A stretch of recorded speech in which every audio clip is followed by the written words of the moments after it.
백성들의 그 커다란 반역을 계속 지켜보면서 이제는 개선될 소망이 전혀 없기 때문에 하나님 스바냐를 보내셔서 임박한 하나님의 큰 심판을 통보하고 있습니다. 즉 백성들의 이 나라가 완전히 철저하게 멸망을 당할 것이고 이제 바빌론에 의해서 포로로 끌려갈 것을 말하고 있습니다. 하지만 또 경건한 자들을 위로하기 위해서 역시 블레셋이든지 모압이든지 아수르나 나머지 이처럼 하나님의 대적들도 하나님께서 보복하실 것을 또 예언해주고 있습니다. 이것은 적지 않은 위로가 됩니다. 그래서 저 원수들도 결국 멸하실 것이라는 것이 고난당한 사람들에게는 적지 않은 위로가 되어서 역시 저들도 다 멸절시키겠다고 하고 있습니다. 이를 통해서 하나님께서 자기 백성들을 항상 한순간도 떠나지 않고 그리고 사랑하시고 돌보고 계신다는 것을 보여주고 있습니다. 그리고 악인들이 그들의 죄들과 허물로 인해서 벌을 당할 것이기 때문에 이 스바냐는 이 이스라엘, 유다 이 백성들이 결국 맨 처음에 아브라함에게 주신 그 언약을 끝까지 붙들고 인내하면서 신뢰하고 또 잠잠히 평온한 마음으로 이 하나님의 심판의 때를 잘 참고 지내서 하나님께서 그들에게 결국 은총의 열매를 주시는 그 날, 그 가을 추수하는 그 날까지 기다리라고 권면하고 있습니다. 그날이 되면은 이 하나님의 은총을 통해서 그들이 결국 하나님께 다시 돌아와서 큰 성회로 모일 것이고 하나님의 백성이고 자녀로 여겨진다고 마무리를 하고 있습니다. 스바냐서의 말씀은 이제 한마디로 말하면은 이제 지금 계속 망한다 하고 있는데 이제 진짜 망하는 겁니다. 그래서 스바냐는 요시야 즉 이제 이스라엘 멸망하기 바로 한 20년 전에 또 요시야 죽은 다음에 사실 한 2, 3년 후에 다니엘들 1차 포로가 가기 때문에 요시야가 죽고 나서 여호야김 이때 1차 포로가 한번 가니까요. 사실은 요시야 때 활동을 했고 어떻게 보면 1차 포로 한 2, 3년 전에 활동을 했습니다. 그리고 최종적으로는 멸망 20년 전쯤에 활동했기 때문에 결국 유다가 망하는 최후의 선지자가 되겠습니다. 이제 다음에 이제 학계라든지 쭉 부분들은 이제 바벨론에서 돌아오면서 소선지서 3권이 남아 있고요. 여기 스바냐는 이제 유다 멸망 직전을 다루고 있습니다.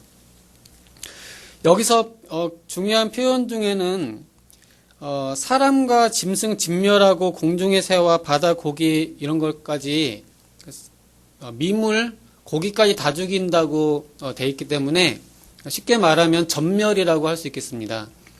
심판의 메시지가 철저하고 완벽해서 전체에 미치는 것입니다. 쉽게 말하면은 북한 사람들 많이 쓰는 거죠.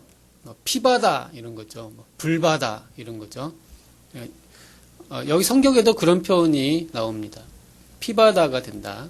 그러니까 이거는 철저하고 완벽하게 전멸을 시킨다는 심판이 되겠습니다. 이거는 이제 개선의 여지가 없습니다. 히스기야 때는 그래도 회개해가지고 죽을 목숨도 살아나고 국가적 운명도 아무래도 150년 이상 연장됐다고 보지만은 이제 스바냐의 이 말씀은 뭐 조금 뭐 개혁하고 뭐 좀 잘한다고 해서 돌이킬 수 있는 게 아니고 이제 그냥 끝나는 것입니다. 이 심판은 돌이킬 수 없는 심판의 메시지를 스바냐가 전하고 있습니다. 네, 스바냐는 그 아몬의 아들 그 요시야 시대에 활동을 했습니다. 그래서 요시야 시대 때 또 같이 활동한 것은 예레미야입니다. 그래서 스바냐 말씀은 예레미야 애가랑 같이 보시면은 내용도 비슷한 것도 많고 감성도 비슷합니다.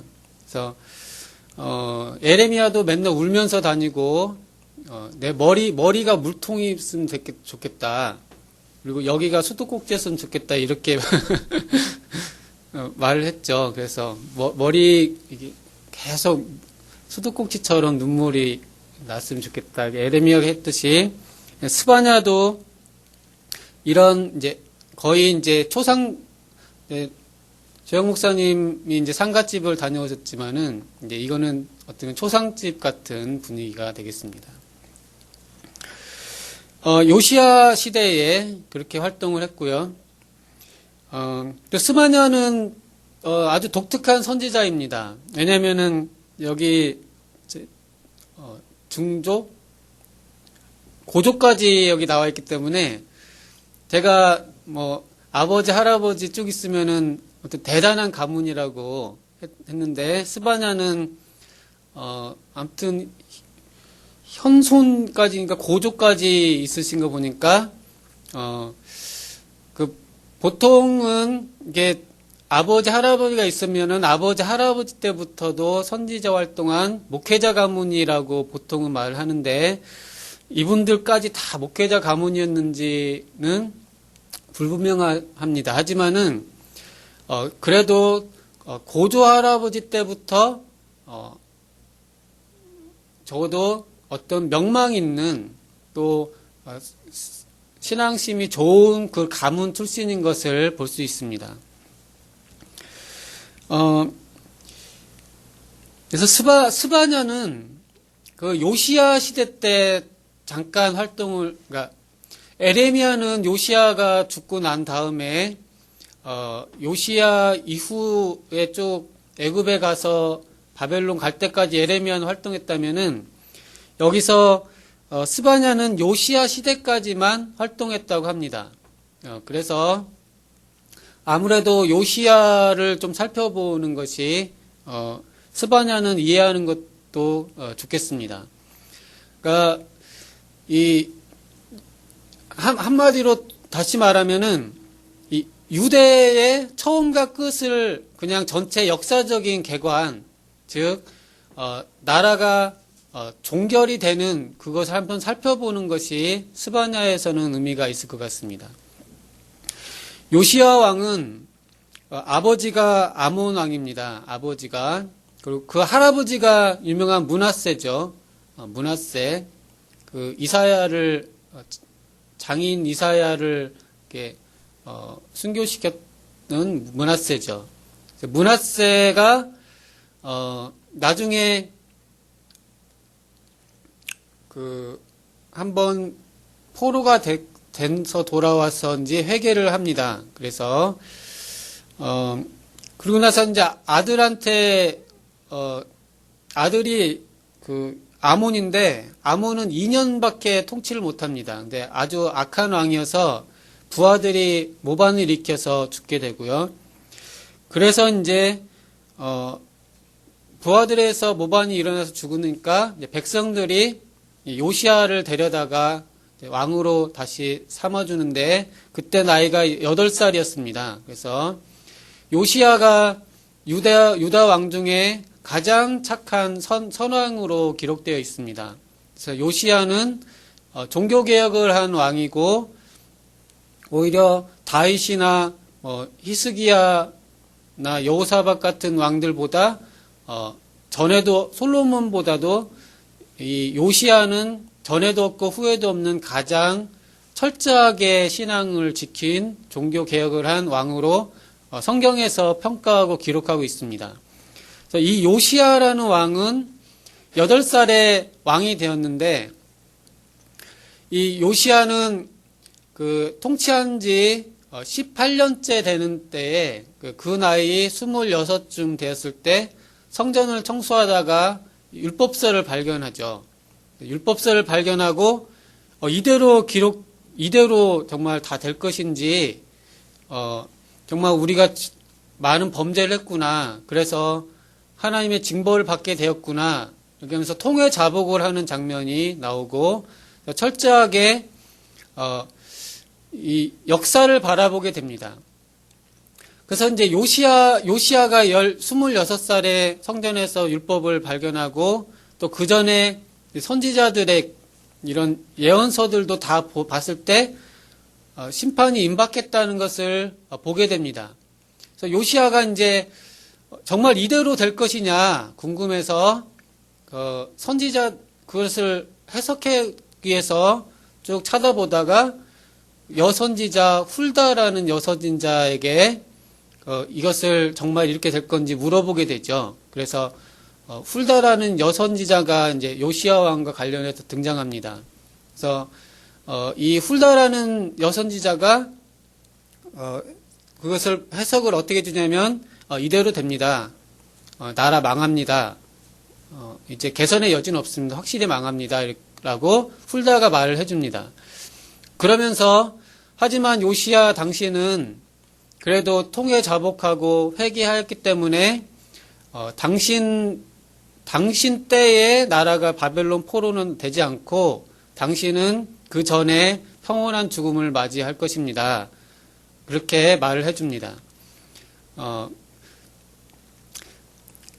그래서 이 요시야가 그 26, 18살에 그렇게 이 모세오경과 또 선지자 글들을 다 읽어보고 이제 이 나라가 망한다는 것을 확실하게 인식을 한 다음에 철저하게 종교 개혁을 시작합니다.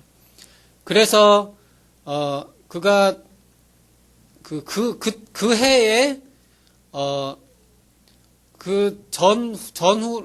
그 해로 해서 모든 그 유다의 그 성전을 청결케 하죠. 그리고 이제 북 사마리아 쪽까지 다 올라가서 베델에 있는 성전까지 전부 다 성전 청소를 완전히 철저하게 단행하고 또 성경에 나온 대로 유월절을 철저하게 지키게 됩니다. 그래서 전후로 요시야만큼 유월절을 철저하게 지킨 왕이 없었다는 평을 받습니다. 그래서 이 요시야는 이 이스라엘 이 역사를 마무리 짓는 왕입니다. 근데 이분의 종교개혁의 의미가 무엇일까 생각해 볼 수 있겠습니다. 그리고 이 요시야가 활동할 때에 스바냐가 이렇게 사역을 한 겁니다. 스바냐가 요시야 왕한테도 말한 거죠. 나라가 결국 망합니다. 이렇게 말을 하는 거. 그 전에 하박국에서도 어차피 돌이킬 수 없는 심판은 매는 맞아야 된다고 이렇게 말했다면은 스바냐는 확실히 나라가 이제 망합니다. 이렇게 말을 하고 있습니다. 이거에 대해서 이제 요시야는 왜 종교 개혁을 했는가? 이거는 요시야는 이 훌다로부터 해석을 듣고 이 스바냐와 또 예레미야도 계속 결국 바벨론한테 망한다. 결국 회복되지 못한다고 계속 말하기 때문에 요시야는 알고 있었습니다. 결국 하나님의 역사 섭리상 그동안 계속 죄가 누적돼 있었기 때문에 또 자기 할아버지 므낫세의 죄가 너무 심해서 하나님이 이제 더 이상 넘어갈 수 없을 정도였기 때문에 이건 돌이킬 수 없는 심판이라는 것을 요시야도 알고 있었습니다. 그러면 요시야가 왜 개혁을 했을까요? 이게 질문입니다. 보통 우리는 이제 개혁이라고 하면은 제가 이제 뭐 그동안 계속 부모님 말씀 잘 안 듣고 이렇게 하다가 뭐 이제 부모님이 야, 너 이제 너 집 나가, 너 쫓아낼 거야. 그러면은 울면서 엄마 잘못했어 하면서 바지끼리 붙잡고 막 또 갑자기 심부름 달고 막 청소도 하고 막 그런 하면은 이 녀석 그래 이제 좀 정신 차렸나 보다. 이제 이렇게 할 수 있는데 하도 잘못을 너무 많이 해가지고 히스기야 때는 주님 잘못했어요 하니까 그래 좀 더 있어봐 그렇게 한 건데요. 이제 하도 이제 잘못을 해가지고 이제 요시야가 잘못했습니다 잘해볼게 했어도 이건 돌이킬 수 없는 그러니까 막판에 잘해보려고 하지만 아무리 이쁜 짓을 해도 막판에 하는 이쁜 짓인데 이거는 이제 돌이킬 수 없는 이쁜 짓 있잖아요. 이제 눈물을 머금고 이제 결단을 해줘야 되는 그러니까 뭐 그런 상황입니다. 그래서 일단 심판은 돌이킬 수 없습니다. 근데 그거를 요시야가 몰랐느냐? 그게 아닙니다. 요시야는 일말의 희망을 가지고 하나님 바짓개를 붙들듯이 종교개혁을 한 게 아닙니다. 왜냐하면 성경에 보니까 율법을 발견해서 훌다에게도 물어보고 또 스바냐가 옆에서 계속 하나님의 말씀을 전해줬기 때문에 일말의 소망을 갖고 있었다고 볼 수는 없습니다. 왜냐하면 하나님의 심판이 돌이킬 수 없다는 것을 요시야 왕이 알고 있었다고 볼 수 있겠습니다. 그러면 요시야 왕의 종교개혁은 무엇이냐면 일말의 희망을 갖고 전세를 뒤집어 보려고 이렇게 어떻게 보면 약간 쇼를 한 게 아니고 그냥 하나님의 심판을 받아들이고 다시 좋아져 보려고 하는 게 아니고 다 알지만 그래도 그러면은 이제 어떻게 살아야 되느냐. 어차피 죽을 건데 어차피 죽을 겁니다. 그러면 이제 뭘 할까? 그래 어차피 죽을 거 그러면은 로마 검투사들처럼 부어라 마셔라 내일 죽을 건데 막 살자 그렇게 한 게 아니고 또 혹시 몰라 하나님께 붙들어 오면은 또 살려줄지 몰라 잘해보자 그렇게 한 것도 아닙니다. 요시야는 그래 어차피 죽을 거 이제 죽는다고 하니까 이제 그동안 살았던 거 다 정리하고 이제 주의 일만 하자. 정말 이제 주님 앞에서 깨끗하게 살다 죽자. 그런 각오로 종교개혁을 했던 걸로 보입니다. 제가 예전에 제가 시한부 판정을 받으면 뭘 할까 이런 생각을 잠깐 해본 적이 있습니다. 6개월밖에 못 사십니다. 이렇게 혹시 판정을 받으면 뭘 할까? 그래서 6개월 딱 판정 받으면 뭘 할까? 그때 이제 제가 생각한 게 그러면 다 정리하고 전도하고 다녀야겠다. 그렇게 생각한 적이 있습니다. 이제 죽기 전까지 전도지 많이 만들어가지고 방방곡 돌아다니면서 전도하다가 죽어야겠다. 이렇게 생각한 적이 있는데요. 그러니까 6개월밖에 안 남았는데 산에 들어가서 약죽 캐먹고 그러겠습니까? 저는 딱 6개월 남았다 그러면 오히려 깨끗하게 옷 입고 이렇게 전도도 하고 이렇게 웃으면서 지낼 것 같기도 합니다. 네. 요시야의 종교개혁은 그런 면이 있겠습니다. 그러니까 요시야가 역사적 전망을 봤을 때 분명히 하나님이 확실히 심판을 하시는 것을 알기 때문에 그러면은 그동안 자기 선대 왕들 했던 것처럼 이렇게 저렇게 안 하고 철저하게 신앙 중심으로 살아야겠다고 다짐을 한 왕으로 보입니다. 또 이 요시야는 단지 그런 정도의 개인적인 깨달음에 있어서 종교개혁을 실천한 것뿐만 아니고 요시야는 이렇게 유대 역사를 마지막을 깨끗하게 장례 준비하듯이 사람 염하듯이 깨끗하게 정리해주는 왕이라는 것은 사실 역사 초기에 예언되어 있었습니다. 요시야가 예언되어 있는 부분은 열왕기상 13장 한번 보시겠습니다. 열왕기상 13장입니다.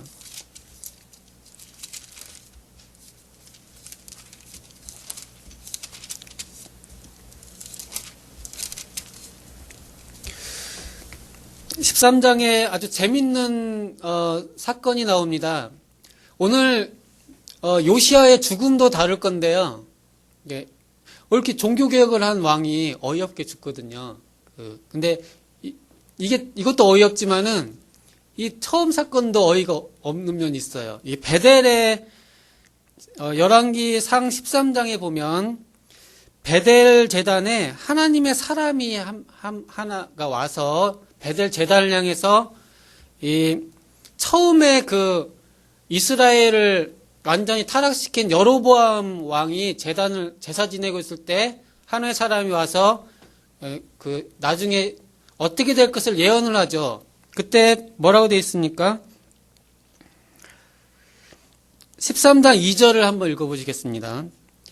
시작. 하나님의 사람이 제단을 향하여 여호와에게 이르되 제단아 여호와께서 이와 같이 말씀하시기를 다윗의 집에 요시야라 이름하는 아들을 낳으리니 그가 내 위에 분향하는 산당 제사장을 내 위에서 제물로 바칠 것이요 또 사람의 뼈를 내 위에서 사르리라 하셨느니라 하고, 여기서 이게 여로보암이 처음 우상숭배에 도입한, 그러니까 이스라엘 타락한 첫 부분 왕이잖아요. 근데 이때 예언이 있는 거예요.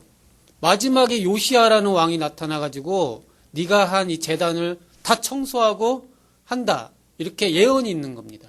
근데 이 요시야라는 왕은 여로보암 처음 우상숭배 시작할 때 예언된 왕입니다. 그래서 마지막에 이 모든 우상숭배를 다 청산할 왕으로 예언되어 있습니다. 근데 여기서 이 부분은 항상 궁금하시죠?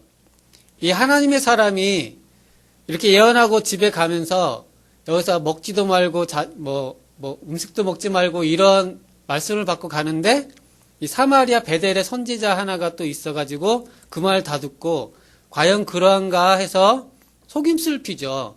그래서 하나님의 사람아, 나도 선지자인데 하나님이 나에게 말씀해 주셨어. 그래서 우리 집에 밥 먹고 가라. 이렇게 하죠. 그러니까 이 하나님의 사람이 속아요. 속아가지고 밥을 먹죠. 근데 원래 먹으면 죽는다고 하셨거든요. 근데 이렇게 속아가지고 밥을 먹어요. 그러니까 이 사마리아 선지자가 야, 네가 하나님의 사람이 여호와의 말씀을 어겼으니까 너 길 가다가 사자에 만나 죽을 거다. 이렇게 하죠. 그래서 길 가다 보니까 이 사자가 나타나서 이 하나님의 사자를 물어 죽이죠. 그래서 그러니까 이 사마리아 베델의 원래 선지자가 정말 하나님이 진짜 이렇게 되는가 보다 슬퍼하면서 장사를 지내주죠. 그러면서 자기 원래 고향 집에 못 묻힌다고 또 돼 있으니까요. 그래서 자기가 묘를 만들어서 장사를 지내주고 그 뼈 옆에 내가 아들들한테 유언하기를 내가 죽으면 이 사람 진정 하나님의 사람이었으니까 이 사람 뼈 옆에 내 뼈를 놔둬라. 이렇게 유언을 하고 죽죠. 이 부분은 계속 성경 읽을 때마다 정말 어처구니 없어요. 하나님 사람이 중간에 먹지 말라는데 또 이 사람이 또 속여가지고 먹고 죽고 이게 도대체 도대체 하나님이 도대체 어떻게 역사를 하시는 건지 궁금하시죠? 근데 결국은 이게 요시야 때 어떻게 됩니까? 베델의 모든 제사장들 우상 숭배자들의 뼈까지 다 뽑아서 불살라 버리죠. 요시야가. 그러면서 저기 보니까 저기는 누구 뼈가 이렇게 무덤이 있는데 이건 누구 뼈지? 요시야가 개혁할 때 보니까 옛날에 베델에서 예언했던 하나님의 사람의 뼈입니다. 그 옆에 있는 뼈는 누구지? 그때 했던 늙은 선지자 사마리아 선지자 뼈입니다. 그러니까 두 뼈는 그대로 두어라. 이렇게 해서 두 뼈는 보존이 되는 게 여기 이제 요시야 종교개혁 때 나옵니다. 그래서 역사 초기에 아주 좀 특이한 어떤 사건이 있었고 역사 말에 이게 요시야를 통해서 성취가 됩니다. 그래서 어떻게 보면은 이스라엘 역사의 처음과 끝이 전체가 어떻게 보면 한 그림으로 그려지죠. 그래서 요시야가 결국은 역사를 청산을 하면서 어떻게 보면 장례 준비를 한 거죠. 깨끗하게 씻어서 죽음을 맞이하는 이스라엘의 죽음을 맞이하게 된다고 볼 수 있겠습니다. 그리고 요시야도 특이하게 죽습니다.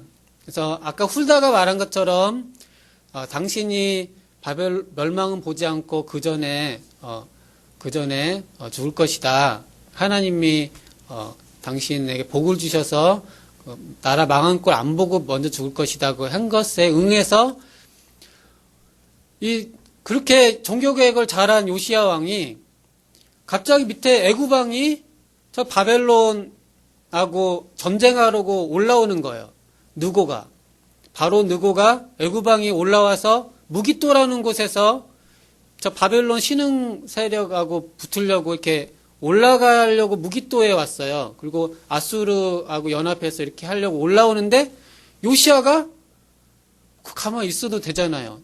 남은 나라 싸움인데 물론 영향이 있겠지만은 가만히 있어도 되는데 요시야가 갑자기 탁 나가요.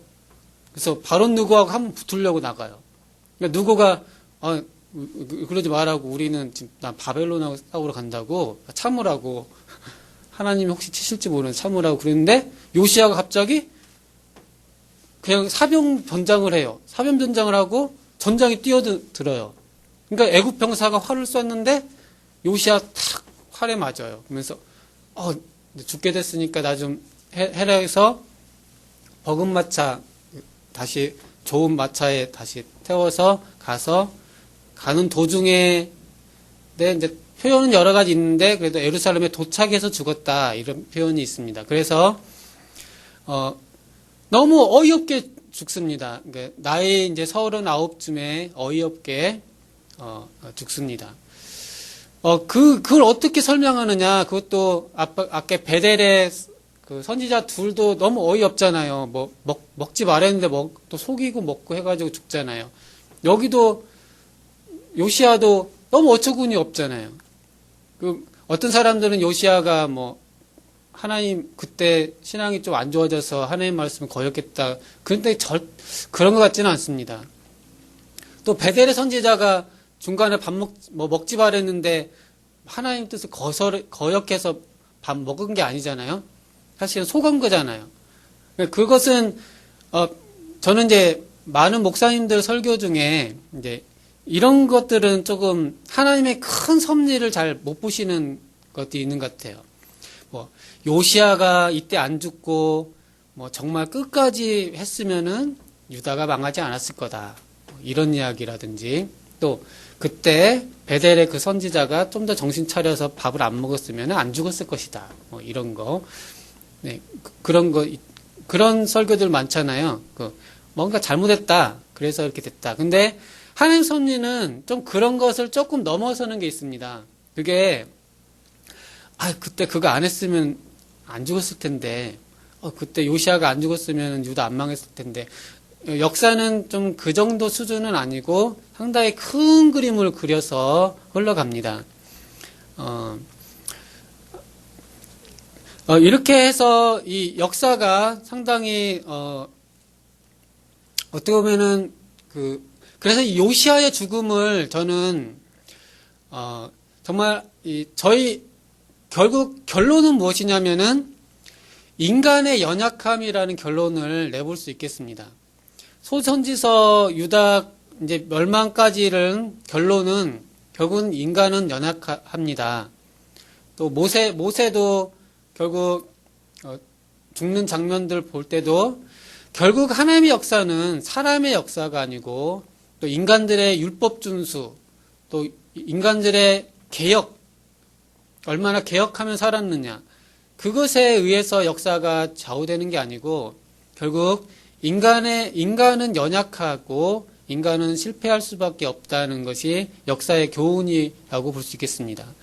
그렇게 함으로써 결국 인간에 대해서는 철저하게 절망하고 인간에게는 소망이 없음과 인간에게는 아무 개선책이 없다는 것을 깨닫고 오직 죄밖에 없고 지옥에 갈 운명밖에 없는 소망 없는 존재인 것을 깨닫고 그리고 나서 결국은 하나님을 진정한 이제 소망이 무엇인가? 인간에게 소망이 이제 없기 때문에 이제 나의 유일한 소망은 내 안에서 찾을 수 없으니까 예수 그리스도 하나님의 구원만을 바라보도록 예수님을 향하여서 바라보도록 이제 한다는 것입니다.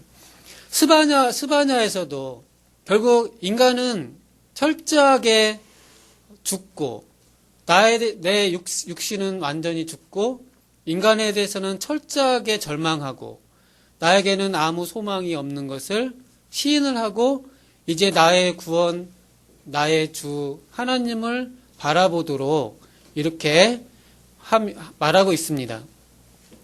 그래서 나의 주, 나의 하나님, 결국 인간은 죽을 수밖에 없습니다. 내가 완전히 철저하게 죽을 때, 나에게 인간에 대해서 완전히 절망할 때, 그때 이제 하나님의 구원을 노래할 수가 또 있습니다. 로마서 7장이라든지 이런 데서도 보면 율법과 관계, 예수 그리스도 관계할 때 사실 우리에게 결국은 해방과 소망이 언제 옵니까? 율법 앞에서 내가 죽어야 되는 거잖아요. 내가 죽어야 전 남편하고 헤어지고 로마 7장에 이렇게 됐잖아요. 살아서는 전 남편이잖아요. 죽으면 재혼할 수 있잖아요. 그렇게 얘기하면서 내가 죽어야 다시 예수님께 소망을 가질 수 있다고 하면서 로마서 7장에서도 내가 죽어야 된다 이렇게 말합니다. 그러니까 내가 한번 죽어야만 소망을 가질 수 있는 거죠.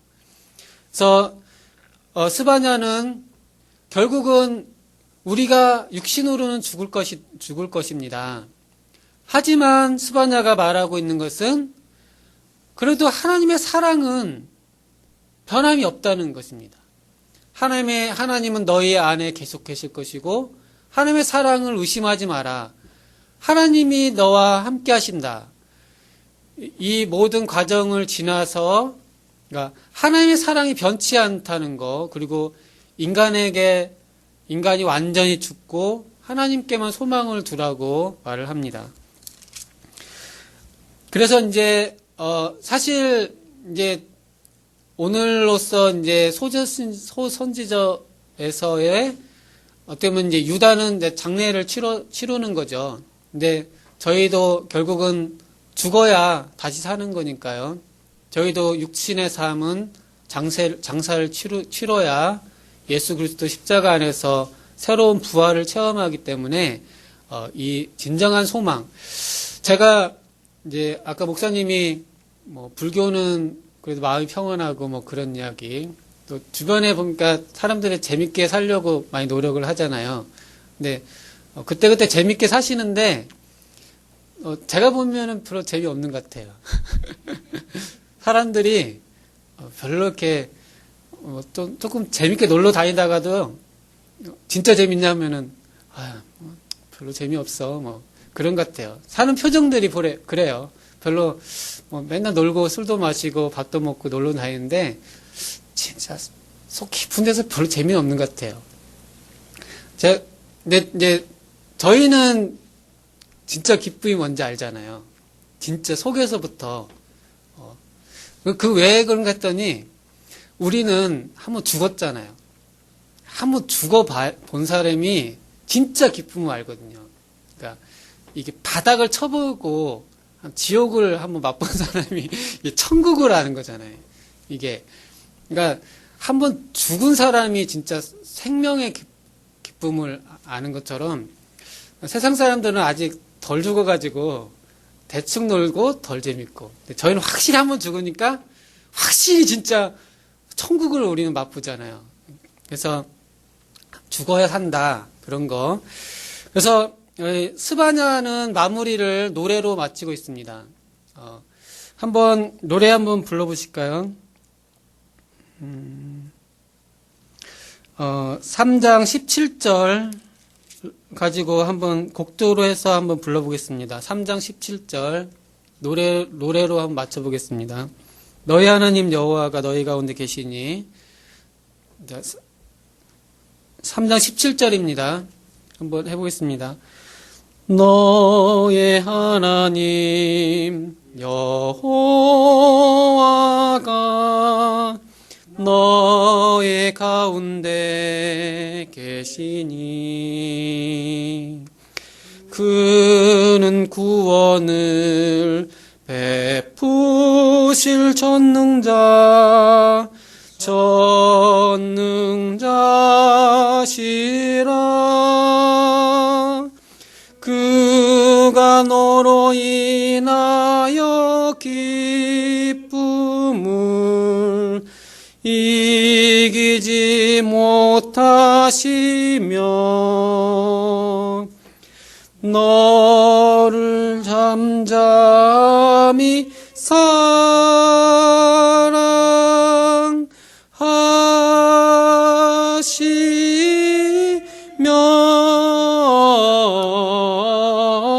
즐거이 부르며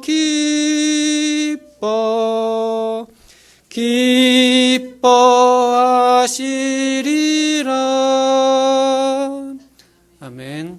이런 기쁨이 넘쳐나시기를 기도드립니다. 기도하겠습니다. 하나님, 주님 안에서 저희는 지옥에 갈 수밖에 없는 소망 없는 죄인인 것을 깨닫습니다. 주님밖에 소망이 없음을 깨닫습니다. 주님이 나의 생명이시오 구주이심을 고백합니다. 늘 저희가 주님 안에서 이 기쁨 가운데 살게 도와주시옵소서. 사랑하는 예수님 이름으로 기도드리옵나이다. 아멘.